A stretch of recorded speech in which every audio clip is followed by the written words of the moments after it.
સુરત શહેરમાં મોક ડ્રીલને લઈને મહત્વપૂર્ણ બેઠક યોજાણી. કલેક્ટરની અધ્યક્ષતામાં બેઠક યોજાઈ. સર્કિટ હાઉસ ખાતે બેઠકમાં સુરતના તમામ ધારાસભ્યો મોજૂદ. બેઠકમાં ધારાસભ્યો સંદીપ દેસાઈ, સંગીતાબેન પાટીલ, ઈશ્વર પટેલ, સુરત શહેરના ભાજપના પ્રમુખ પરેશ પટેલ ઉપસ્થિત રહ્યા.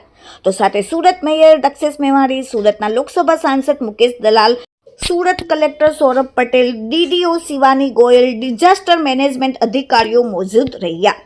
અને સાથે તમામ સુરતવાસીઓને લોકસભા સાંસદ મુકેશ દલાલે મોકડ્રીલ વખતે સાવચેતીના પગલાં રૂપે શું ધ્યાન રાખવું તેની માહિતી મીડિયા દ્વારા આપી. સાથે સાથે જનતાને જરા પર ગભરાવવું નહીં તેની અપીલ પર કરી અને સાથ અને સહકાર આપવા કહ્યું. Bureau report, daily India TV, Surat.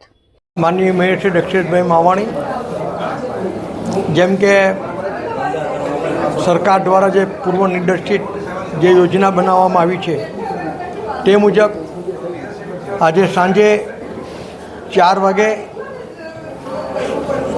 Siren વાગશે.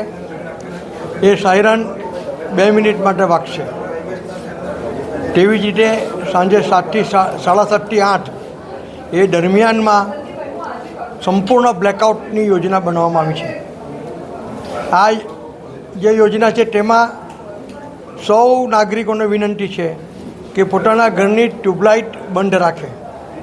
ઇન્ડસ્ટ્રીવાળાને પણ વિનંતી છે કે પોતાની ત્યાં ટ્યુબલાઇટ બંધ રાખે.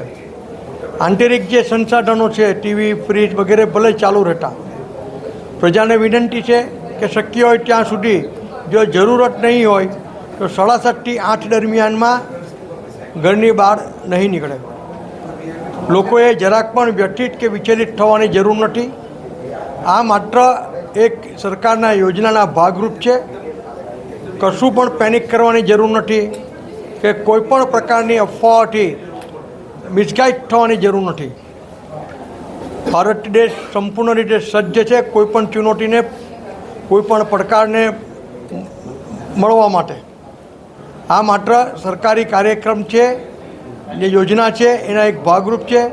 એટલે સૌ નાગરિકોને મારી વિનંતી છે કે જ્યારે સાયરન વાગે ત્યારે અને સાંજ રાત્રે બ્રેકઆઉટ હોય 7:30થી 8 તે દરમિયાનમાં કોઈ પણ પ્રકારનું પેનિક કરવું નહીં અને કોઈ પણ પ્રકારની અફવાઓથી મિસગાઈડ થવું નહીં.